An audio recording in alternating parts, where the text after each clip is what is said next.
To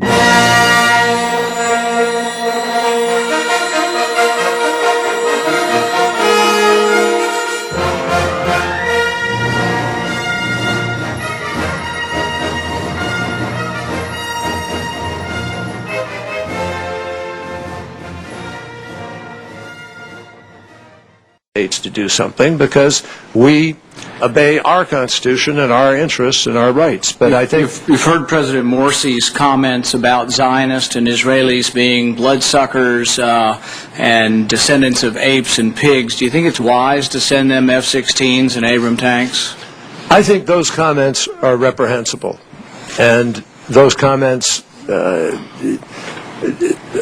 set back the possibilities of working towards mutual issues of mutual interest. They are degrading comments. They're unacceptable by anybody's standard, and I think they have to appropriately be apologized for. Now, they only understand strength. If you keep sending them weapons, they're not going to change their behavior. Let me just finish. President Morsi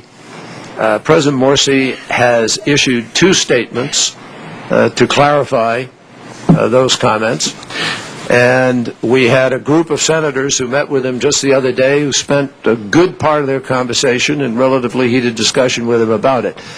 But not everything, this is always the complication in dealings in the international sector. Not everything lends itself to a simple clarity of black, white, this, that, every time. We have critical interests with Egypt. Critical interests with Egypt.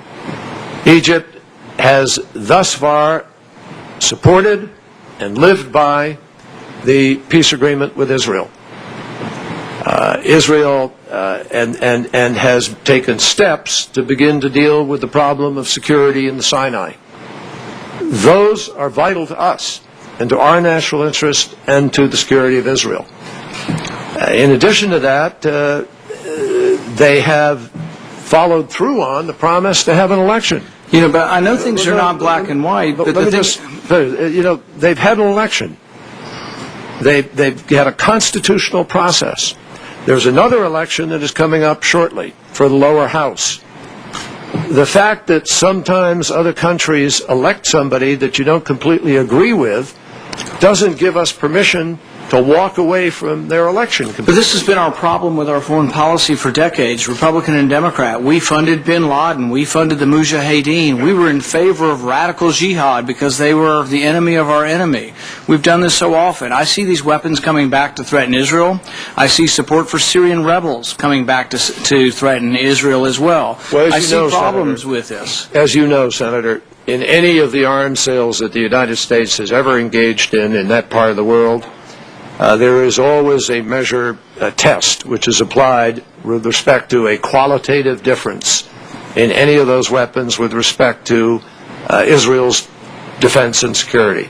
And we do not sell weapons and will not sell weapons that might upset that qualitative balance. Yeah, so we sell 20 F-16s to Egypt. We got to give 25 to Israel. Sounds like we're fueling an arms race. Why don't we just not give any weapons to Israel's enemies? That'd certainly save us a lot of money and might make it safer for Israel. Better yet, until we are at that moment where that might be achievable, maybe it'd be better to try to make peace. One final question, if I could, Mr. Chairman. It's very short. Would you consider supporting conditioning aid to Pakistan on the release of Dr. Shakil Afridi? I'm afraid if we don't support informants who have helped us, we're not going to get many more informants. Well, let me speak to that. First of all, I have talked directly to President Zardari and I have talked directly to General Kayani about Dr. Afridi. And like most Americans, I find it, as you do, incomprehensible